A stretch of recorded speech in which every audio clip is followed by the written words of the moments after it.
The House of Lords is full of silly old duffers who are so far removed from the will of the people they're actively ruining Britain. Yesterday, the Lords ripped the teeth out of the illegal migration bill, showing just how utterly out of touch they really are. They voted to allow a court of tribunal to block or delay deporting people. They voted to allow people pretending to be gay to just continue to game the system and claim that they will be persecuted in their own country. It is, of course, an incredibly difficult thing to prove that somebody is gay, as, ironically, quite a few members of the House of Lords may well be aware.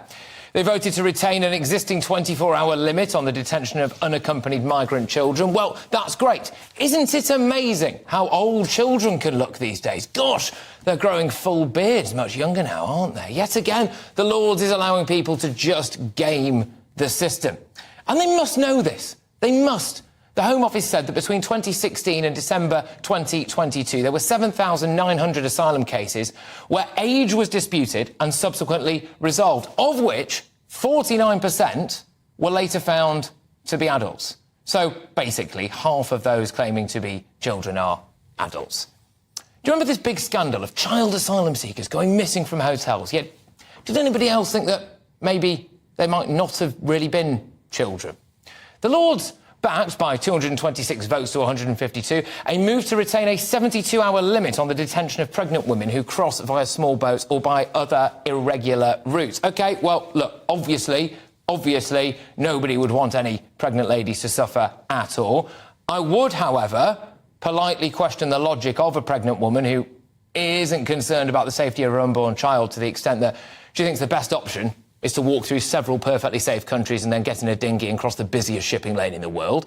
The average age of the House of Lords is, apparently, 71. A lot of them are very well-to-do. They may well have a couple of homes, possibly a nice little bolt hole in the south of France somewhere. The kids have gone through private school, through university. They've got a nice life, just swanning in and out of Westminster, collecting their 300-odd quid a day attendance allowance, plus travel expenses. And let's not forget that wonderful subsidised restaurant facility. Oh, lovely. Shall we have another glass of the Chateauneuf de Paix while we pontificate about human rights, Jethro? What a lovely life. What a lovely life, yeah? Well, ordinary people are losing their jobs because of migrant hotels. Towns are missing out on hundreds of millions of pounds worth of investment. 8,000 Afghan refugees are potentially now just going to be homeless because our desire to be kind to the world means that we've actually let in too many people so that we can't look after them.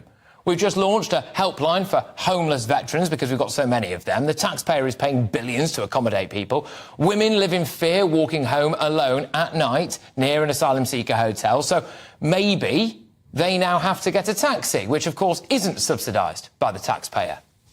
Can you see the contrast there between the life of the Lords and the life of the ordinary British person? And can you see the difference between what the ordinary British person wants, which is to stop the boats, and what the Lords are doing, which is to help create another record month of arrivals in the Channel? The Lords, in my view, are out of touch, and their lives are not impacted upon as a result of their decisions. It's time to swerve the Lords or abolish them completely. They've had it too good for too long, or the British public are suffering.